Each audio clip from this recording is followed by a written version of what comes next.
Best of luck. Now, the thought of sipping liqueurs might bring to mind maybe sickly chocolates or sticky bottles at the back of your drinks cabinet. But according to the author and liquor lover Joseph Piercy, this doesn't have to be the case. Pianist in here somewhere. Someone's pianist.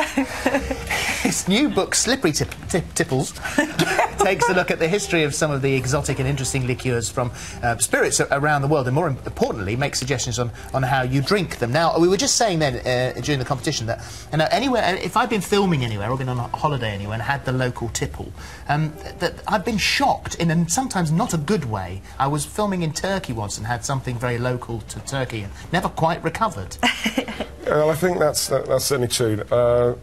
As I was doing some research into the book, I began to realise that, in a sense, quite a lot of countries, in the way that they have a kind of national dress or a kind of national anthem, they also have a kind of national drink. Yeah. And when you're on holiday, quite often you come across ones which you think, oh, that tastes quite nice. You're usually given it free at the end of a meal. Bring it back. Never tastes the same when you get home. Never tastes the same. Well, let's have a look at what you've got then. Chambord. What's Chambord? Chambord. Well, Chambord is from the Loire Valley. Oh, my parents have got this in their cupboard. I recognise the bottle. Okay. Let's have a look at that. In France, and it's made from black raspberries. Would you like to try some? Oh yes. Now, Holly, you can't because you're with child. With child. You'll just have to explain it to me. It's very, very sweet. Is it horrible? See, I'd probably... Cough mixture. Oh, I would have loved it. I love sweet things. But where it does come into its own is in the classic drink, the Liqueur Royale, which is quite a nice kind of Christmas drink. So, down the bottom of a bit of champagne. Oh, I see. Which is literally just roughly about half a shot of Chambord and Cava or champagne. Or whatever you like. Yeah, whatever. Well, let me just see whether or not it's nice in there then. So, and for you can't take part in this, but you may have to do the rest of the show. Actually, for you, Holly, I've produced a non-alcoholic version. Oh, lovely. Which is spiced apple and blackcurrant cordial with a non-alcoholic sparkling wine. Oh, okay. That's lovely. Sort of the same. Bottoms up. Oh, it's lovely. Really nice. That's okay. Thank you. I mean, I always think it's a little bit of a crime to put anything with champagne, but this, yes, it's very, very nice. It's a nice Christmassy kind of. What about now? Let me get this pronunciation right. Midori. Midori. Yes, this is the green melon liqueur from Japan. And this has got a wonderful story behind it, hasn't it? The first time that this was... the launch party. I mean, it is a disco drink, as you can kind of tell from the colour.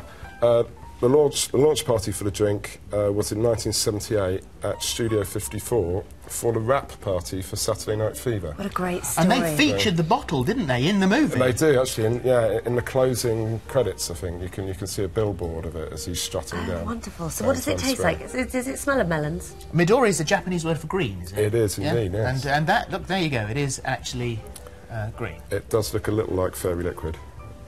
And? Not like it? Well... Not your thing. Can I smell it, at least? Yeah. It's got that very sweet melon cough mixture edge to it. Yeah. It smells like, Can you make your own? Well, I'm not sure they claim that the colour is completely natural and organic, but I'm not entirely sure. Really?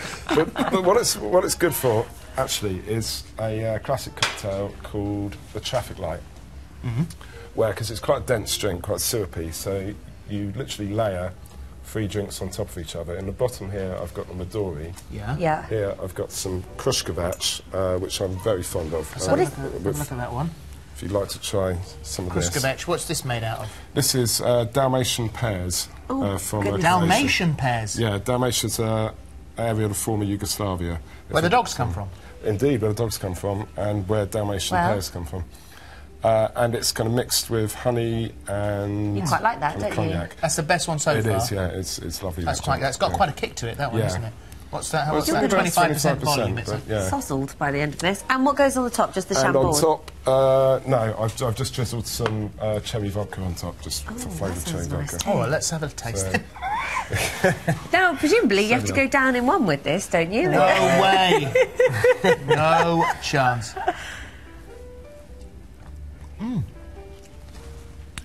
What did you say was on the top there? Cherry vodka. Cherry vodka. Cherry vodka. Yeah.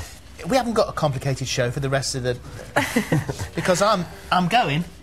Okay, don't leave So me. just finally, let's chat about Benedictine. Yeah, OK. Benedictine. Now, this is 500 years old. Well, this bottle isn't 500 years old, but the drink is 500 years old this year.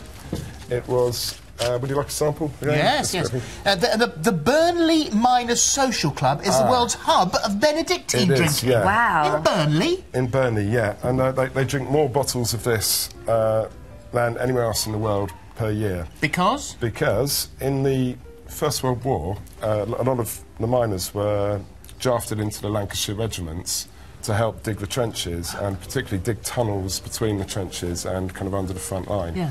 It's obviously very arduous and very dangerous work, and lots of them lost their lives And what's in the it like? process. And every time one of them was killed in action, they would send a bottle of this back to the Burnley Miners Mate, Social thank you Club. so much for... It's Slippery Tipples is the book. I'll have this Slippery Tipple, and we'll see you after the news. See you in a moment.